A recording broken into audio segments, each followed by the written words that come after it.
Welcome back to my channel. So ഇന്ന് Sunday ആട്ടോ. Sunday എന്ന് വെച്ചിട്ടുണ്ടെങ്കിൽ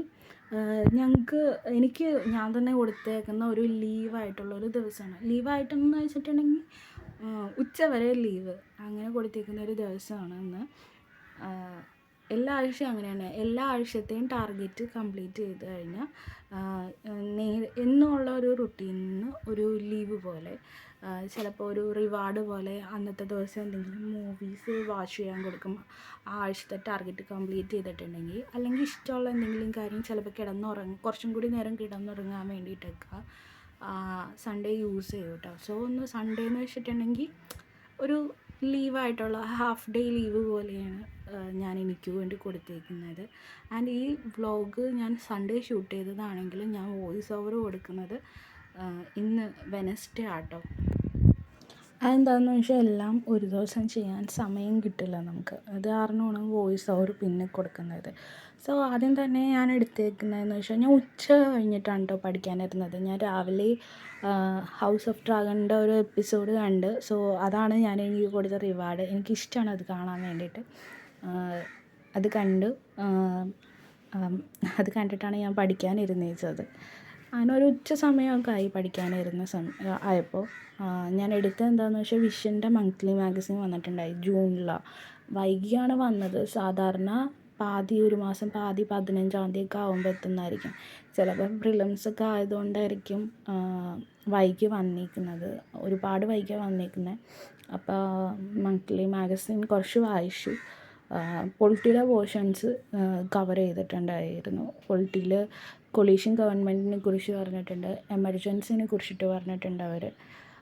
അങ്ങനെ കുറേ കാര്യങ്ങളൊക്കെ പറഞ്ഞിട്ടുണ്ട്. പിന്നെ ഇൻ്റർനാഷണൽ റിലേഷനും കവർ ചെയ്തിട്ടോ. അതിൽ ബംഗ്ലാദേശ് ഇന്ത്യ റിലേഷൻ പറഞ്ഞിട്ടുണ്ട്. എസ്പെഷ്യലി ഇപ്പോൾ ബംഗ്ലാദേശിലിപ്പോൾ സ്റ്റുഡൻസിൻ്റെ പ്രൊട്ടസ്റ്റൊക്കെ നടക്കുകയല്ലേ. സോ അത് ഭയങ്കര ഇമ്പോർട്ടൻ്റ് ആയതുകൊണ്ട് ഇന്ത്യ ബംഗ്ലാദേശ് റിലേഷൻ പഠിച്ചു. പിന്നെ ഗ്ലോബൽ പീസ് മേക്കിങ്ങിനെ കുറിച്ചിട്ടുള്ള ഒരു ഇതുണ്ടായിരുന്നു. അങ്ങനെ IRും പഠിച്ചിട്ടുണ്ട്, പൊളിറ്റിയും കവർ ചെയ്തു എന്നതുകൊണ്ട്. പിന്നെ എന്നോട് ചോദിച്ചിട്ടുണ്ടായിരുന്നു ഏത് മന്ത്ലി മാഗസിനാണ് നല്ലതെന്ന് വെച്ചിട്ടുണ്ടായിരുന്നു. എൻ്റെ അഭിപ്രായത്തിൽ വിഷൻ്റെ മന്ത്ലി മാഗസിൻ നല്ലതാണ്. പിന്നെ നല്ലതായിട്ട് തോന്നിയിട്ടുള്ളത് ഇൻസൈറ്റ് IASൻ്റെ നന്നായിട്ട് തോന്നിയിട്ടുണ്ട് കേട്ടോ. അവർ മന്ത്ലി മാഗസീനല്ല, വീക്ക്ലി കറണ്ട് അഫെയർസും ഇറക്കാറുണ്ട് ഇൻസൈറ്റ് IAS. സോ അത് നോക്കുന്നത് നല്ലതായിരിക്കും. പിന്നെ എനിക്ക് തോന്നിയിട്ടുള്ളത് PMF IASൻ്റെയാണ്. PMF IASൻ്റെ എസ്പെഷ്യലി എൻവയോൺമെൻറ്റിനും ജോഗ്രഫിക്കും നല്ലതാണ്. ഞാൻ ഇടയ്ക്ക് നോക്കാറുണ്ട് PMF IASൻ്റെ കേട്ടോ. പിന്നെ എനിക്കൊരു പാഴ്സൽ വന്നിട്ടുണ്ടായിരുന്നു. ഇത് ഞാൻ ഓർഡർ ചെയ്തത് ആമസോണിൽ നിന്ന്. എൻ്റെ PMF IASൻ്റെ ഇന്ത്യൻ ജോഗ്രഫിയുടെ ഒരു ബുക്കും പിന്നെ 2 പേനയും. എന്താണെന്ന് വെച്ചാൽ എൻ്റെ സിസ്റ്ററിന് എഞ്ചിനീയറിംഗ് കോളേജിൽ അഡ്മിഷൻ കിട്ടി കൊല്ലത്ത്. അപ്പോൾ അവൾ പോവുകയാണ്. സോ അവൾക്ക് ഇങ്ങനെ പേന വേണമെന്ന് പറഞ്ഞു. സോ അതിന് വേണ്ടിയിട്ട് ഞാൻ പേന ഓർഡർ ചെയ്തിട്ടുണ്ടായിരുന്നു. പിന്നെ നെക്സ്റ്റ് സ്ലോട്ടിൽ വിഷൻ്റെ ഉള്ളിലുള്ള ന്യൂസ് പഠിക്കാമെന്ന് വിചാരിച്ചു. അതായത് ഓരോ കാര്യങ്ങൾ ഇപ്പോൾ എമർജൻസിനെ കുറിച്ച് കൊടുത്തിട്ടുണ്ട്, അത് പഠിക്കാമെന്ന് വിചാരിച്ചു. എന്നിട്ട് ഇത് പഠിച്ചു കഴിഞ്ഞിട്ട് പ്രീവിയസ് ഇയർ UPSCയുടെ പ്രീവിയസ് ഇയർ മെയിൻസിൻ്റെ ക്വസ്റ്റ്യൻസ് പോയി നോക്കും. എന്നിട്ട് ഇത് ആൻസർ ചെയ്യാൻ പറ്റുന്നുണ്ടോ എന്ന് നോക്കും. അങ്ങനെ ഇരുന്നിട്ടാണ് ചെയ്തുകൊണ്ടിരിക്കണേ. അങ്ങനെ എന്താ പറയുക, എമർജൻസിയുടെ ഇത് പഠിച്ചിട്ടുണ്ടായിരുന്നു, കൊളീഷൻ ഗവൺമെൻറ്റിൻ്റെ അത് ചെയ്തു. പിന്നെ IRൽ ഇന്ത്യ ബംഗ്ലാദേശ് റിലേഷനും എഴുതി. പിന്നെ ഗ്ലോബൽ പീസ് മേക്കിങ്ങിൽ ഇന്ത്യയുടെ റോൾ എന്താണ് അതിനെക്കുറിച്ചിട്ടുള്ളൊരു ക്വസ്റ്റ്യന് ഞാൻ ആൻസർ ചെയ്തു കേട്ടോ. സോ പിന്നെ പറയാനുള്ളത് എന്താണെന്ന് വെച്ചിട്ടുണ്ടെങ്കിൽ, ഇപ്പം നമ്മുടെ ചുറ്റും നടക്കുന്ന സിറ്റുവേഷൻ നിങ്ങൾക്ക് അറിയാമല്ലോ. ക്ലൈമറ്റ് ചേഞ്ച് ഭയങ്കര ഇതായിട്ട് നമ്മളെ ബാധിച്ചുകൊണ്ടിരിക്കുകയാണ്. മഴ, എന്താ പറയുക, ഇപ്പം നമ്മുടെ കളക്ടർ ഇപ്പോൾ എല്ലാവർക്കും അവധി കൊടുത്തിട്ടുണ്ടാവും. മിക്ക ജില്ലകളിൽ സ്കൂളിൽ കുട്ടികൾക്ക് അവധി കൊടുത്തിട്ടുണ്ടാവും.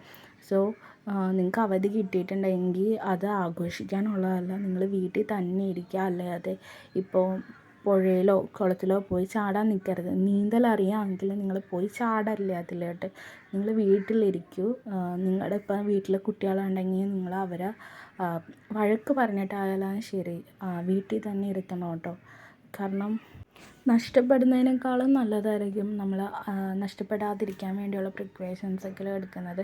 സോ ഒരെണ്ണത്തിന് ഇപ്പോൾ അഡൾട്ട്സ് ആണെങ്കിലും ശരി പുഴയിലൊന്നും പോവണ്ട. കുളത്തിലോ പുഴയിലോ വെള്ളത്തിലേക്കൊന്നും പോവണ്ട. നീന്തൽ അറിയാമെങ്കിലും പോവണ്ട കേട്ടോ. പിന്നെ റീലെടുക്കാനോ ഒരു കാര്യത്തിനും പോവാൻ നിൽക്കണ്ട. എന്താണെന്ന് വെച്ചിട്ടുണ്ടെങ്കിൽ ഞാനിന്ന് രാവിലെ ഇൻസ്റ്റഗ്രാം തുറന്ന് നോക്കിയപ്പോൾ ഒരു റീല് കണ്ടു. അത് എന്ന് വെച്ചിട്ടുണ്ടെങ്കിൽ ഒരു പുഴയിൽ ഇങ്ങനെ മരത്തിൻ്റെ ഒരു പോസ്റ്റ് ഉണ്ട്. സോ അവിടെ കുട്ടികൾ ഇരിപ്പുണ്ട്. എന്നിട്ട് വെള്ളത്തിൽ പുഴയിൽ കേട്ടോ, എന്നിട്ട് അതിലേക്ക് ഇങ്ങനെ ചാടി കളിച്ചുകൊണ്ടിരിക്കുകയാണ്. നിങ്ങൾക്ക് അറിയാൻ പറ്റില്ല എത്ര ഡേഞ്ചറസ് ആയിട്ടുള്ളൊരു കാര്യമാണ് ഇപ്പം നിങ്ങൾ ചെയ്യുന്നതെന്ന്. കാരണം എന്താണെന്ന് വെച്ചാൽ ചിലപ്പോൾ ആ ഒരു സ്ഥലത്ത് മഴ പെയ്യുന്നുണ്ടാവില്ലായിരിക്കും, പക്ഷേ ഈ മലയുടെ മുകളിലൊക്കെ നല്ല മഴ പെയ്യുന്നുണ്ടാകും. സോ പെട്ടെന്നായിരിക്കും കുത്തൊഴുക്ക് സംഭവിക്കുന്നത്. സോ എന്തെങ്കിലും വന്നിട്ട് കരയുന്നതിനേക്കാളും നല്ലതാണ് നമ്മളത് വരാതിരിക്കാൻ വേണ്ടി പ്രിക്കോഷൻ എടുക്കുന്നത്. സോ കുട്ടികളൊന്നും പുറത്തോട്ട് വിടണ്ട. കാണാൻ പറ്റുന്നില്ല, ഓരോ ന്യൂസും കാണാൻ പറ്റുന്നില്ല. വയനാട്ടിലെ സംഭവം എന്ന് വെച്ചിട്ടുണ്ടെങ്കിൽ സത്യം ഞാൻ ആദ്യമൊക്കെ ആ ന്യൂസ് കണ്ടുകൊണ്ടിരുന്ന ശേഷം പിന്നെ പിന്നീട് അങ്ങോട്ട് എനിക്ക് കാണാനേ പറ്റുന്നില്ല. എന്തോ പോലെ ആയി പോവുകയാണ്. ആ പാവങ്ങൾ എന്ത് ചെയ്തിട്ടാണ് ഭക്ഷണം കഴിച്ച് കിടന്നുറങ്ങാൻ പോകുന്നതിന് മുമ്പ് ഇതിങ്ങനെ പെട്ടെന്നായിരുന്നു എല്ലാം ഇല്ലാണ്ടാക്കിക്കൊണ്ട് ഒരു കാര്യം വന്നത്, ലാൻഡ് സ്ലൈഡ്. അതുപോലെ തന്നെയാണ് മറ്റേ ചേട്ടനെയും ഇതുവരെ കിട്ടിയിട്ടില്ല, അർജുൻ ചേട്ടനെയും ഇതുവരെ കിട്ടിയിട്ടില്ല. ഇപ്പോഴും വിശ്വാസമുണ്ട് ആ ചേട്ടനെ കിട്ടും എന്നുള്ളൊരു വിശ്വാസമുണ്ട്. ഇതുവരെ കിട്ടിയിട്ടില്ല. പിന്നെ ഡൽഹിയിലെ ന്യൂസ് എന്ന് വെച്ചിട്ടുണ്ടെങ്കിൽ UPSC ആസ്പിറൻസ് മരിച്ച സംഭവം ബേസ്മെൻറ്റിൽ. നിങ്ങൾക്ക് പറ്റുവാണെങ്കിൽ നിങ്ങൾ ഡൽഹിയിൽ പോവാതിരിക്കുന്നതായിരിക്കും നല്ലത്. കാരണം അടുത്ത ഇൻഫ്രാസ്ട്രക്ചറും പിന്നെ ഡ്രിങ്കിങ് വാട്ടർ, സാനിറ്റേഷൻ അതൊന്നും നല്ലതല്ല. കാരണം ഈ സംഭവത്തിന് ശേഷം ഞാൻ അവിടെ പഠിക്കുന്ന സ്റ്റുഡൻസിൻ്റെ ഇൻ്റർവ്യൂ ഉണ്ടായിരുന്നു.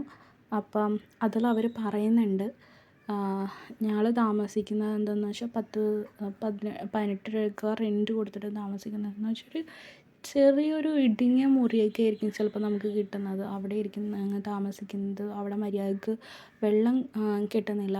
അത് ഞാൻ പത്രത്തിലും കണ്ടായിരുന്നു. ന്യൂസ് വായിച്ച സമയത്ത് ഞാൻ ഡൽഹി എഡിഷനാണ് വായിക്കുന്നത്. അപ്പോൾ അതിൽ കണ്ടായിരുന്നു ഡൽഹിയിൽ വെള്ളം വന്നതെന്ന് വെച്ചിട്ടുണ്ടെങ്കിൽ നീല കളറിലുള്ള വെള്ളം തന്നെയാണ്. സോ അത് എന്താണെന്ന് വെച്ചിട്ടുണ്ടെങ്കിൽ അടുത്ത കെമിക്കൽ ഫാക്ടറീസ് നിന്നുള്ള കെമിക്കൽ വേസ്റ്റേഴ്സൊക്കെ ആ ഇതിലേക്കാണ് തള്ളുന്നത്. സോ അത് കാരണമാണ് ആ ഒരു നീല കളർ വെള്ളം വന്നതെന്നാണ് പറയുന്നത്. പിന്നെ ഡ്രിങ്കിങ് വാട്ടറിന് വേണ്ടിയിട്ട് ഒരു പുറകെ അതായത് നല്ല ചൂടുണ്ടായിരുന്ന സമയം ഉണ്ടായിരുന്നല്ലോ കുറച്ച് നാൾ മുമ്പ്. അപ്പോൾ ഡ്രിങ്കിങ് വാട്ടർ ഇല്ലാതിരുന്നിട്ട് ഇങ്ങനെ ലോറിയിൽ ഇങ്ങനെ വെള്ളം വരത്തില്ലേ പണ്ട് നമ്മുടെ അവിടെയൊക്കെ. അപ്പോൾ അങ്ങനെ വന്നിട്ട് ആൾക്കാർ അതിൻ്റെ പുറകെ ഇങ്ങനെ ഓടി അതിൻ്റെ പൊക്കത്തേക്ക് കയറുന്നത് അതൊക്കെ ഞാൻ കണ്ടിട്ടുണ്ടായിരുന്നു.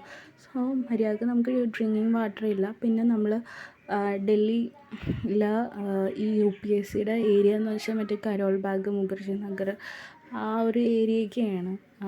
അപ്പോൾ അവിടെ പോയി നോക്കുകയാണെങ്കിൽ ഇങ്ങനെ അവർ ന്യൂസിൽ കാണിച്ചു തരുന്നുണ്ട് നമുക്ക്. ഇങ്ങനെ നമ്മൾ നടക്കുന്ന വഴി ഇങ്ങനെ ഇലക്ട്രിക് ലൈൻസ്, അതായത് കറണ്ട് കമ്പികൾ ഇങ്ങനെ പാസ് ചെയ്യുന്നുണ്ട്.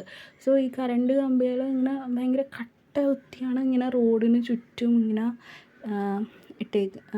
ഈ പൊക്കത്തു കൂടി പൊയ്ക്കൊണ്ടിരിക്കുന്നത്. സോ അതെങ്ങാനും പൊട്ടി നമ്മുടെ താഴെ വീണിട്ടുണ്ടെങ്കിൽ ഉറപ്പായിട്ടും ഷോക്ക് അടിക്കും. പക്ഷേ ഈ കറണ്ട് കമ്പിയിലൊക്കെ എന്താ ഇവർ ചെയ്തേക്കുന്നതെന്ന് വെച്ചാൽ ഓരോ കോച്ചിങ് ഇൻസ്റ്റിറ്റ്യൂട്ടിൻ്റെയും ഇങ്ങനെ ഒരു ബാനർ പോലെ ഒരു പരസ്യം ആഡ് അതിൽ തൂക്കിയിട്ടേക്കാണ് ചെയ്തിരിക്കുന്നത്. ഒരു ഇതുമില്ല. കഴിഞ്ഞ ഈ UPSC ആസ്പിരൻസ് മരിച്ച സംഭവത്തിന് ഒരു 2 ദിവസം മുന്നേ ഒരു ചേട്ടനും ഇതുപോലെ വെള്ളം കെട്ടി നിന്നിട്ട് ആ ചേട്ടന് ലൈബ്രറിയിലോട്ട് പോകുമായിരുന്നു. എന്നിട്ട് ആ ഇരുമ്പിൻ്റെ ഗേറ്റ് പിടിച്ച സമയത്ത് ഷോക്കടിച്ച് മരിച്ചു ആ ചേട്ടൻ. അവിടെ തന്നെ മരിച്ചു വീണ്. സോ ഇതൊക്കെയെന്ന് വെച്ചിട്ടുണ്ടെങ്കിൽ അവിടുത്തെ ഡ്രൈനേജും പ്രോപ്പറായിട്ടുള്ളൊരു ഡ്രൈനേജ് സിസ്റ്റം അല്ല. കാരണം അവിടുത്തെ ഡൽഹിയിലെ ഡ്രൈനേജ് സിസ്റ്റം എന്ന് വെച്ചിട്ടുണ്ടെങ്കിൽ 90s ഡ്രൈനേജ് സിസ്റ്റമാണ്. അന്ന് പോപ്പുലേഷനും കുറവായിരുന്നു. ഇന്നത്തെ അത്രയും പോപ്പുലേഷൻ ആയിരുന്നില്ല അന്ന് ഉണ്ടായിരുന്നു. അന്ന് കുറവായിരുന്നു. ഇന്ന് ഡൽഹിയിൽ ഭയങ്കരമാണ് പോപ്പുലേഷൻ. ഇപ്പോൾ സ്റ്റുഡൻസ് വന്ന് താമസിക്കുന്നുണ്ടെങ്കിൽ പോപ്പുലേഷൻ കൂടുതലാണ്. സോ അതിന് പറ്റുന്ന ഒരു ഡ്രൈനേജ് സിസ്റ്റം അല്ല ഡൽഹിയിലുള്ളത്.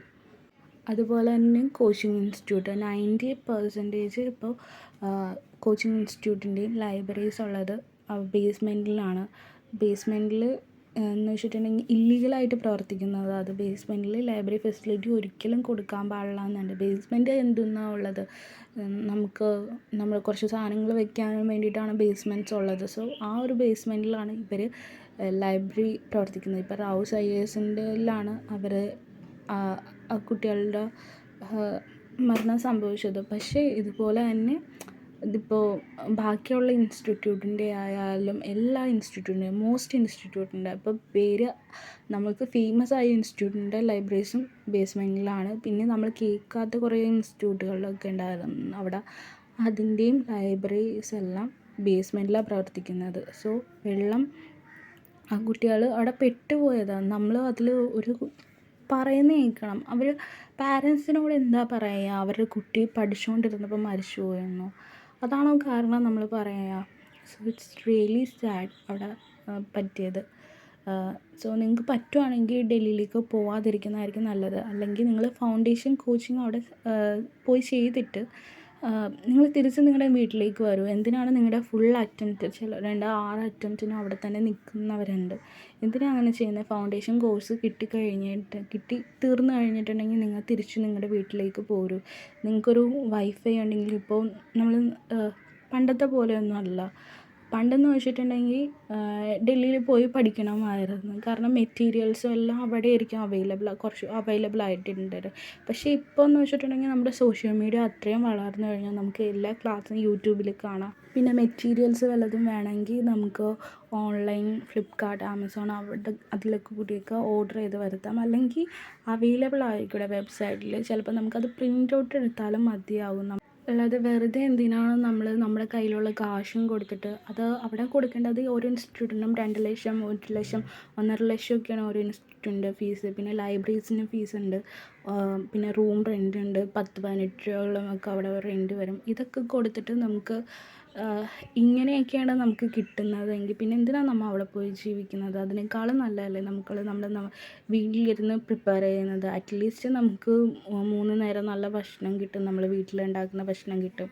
പിന്നെ നമുക്ക് വീട്ടിലാവുമ്പോൾ നമുക്കൊരു നല്ലൊരു സേഫ്റ്റി ഉണ്ടല്ലോ. സോ എല്ലാവരും വീട്ടിലിരുന്ന് പ്രിപ്പയർ ചെയ്യുക കേട്ടോ. സോ അത്രയേ ഉള്ളൂ ഇന്നത്തെ വീഡിയോ. അടുത്തൊരു വീഡിയോ ആയിട്ട് കാണുന്നവരെ ബൈ ബൈ, ടേക്ക് കെയർ.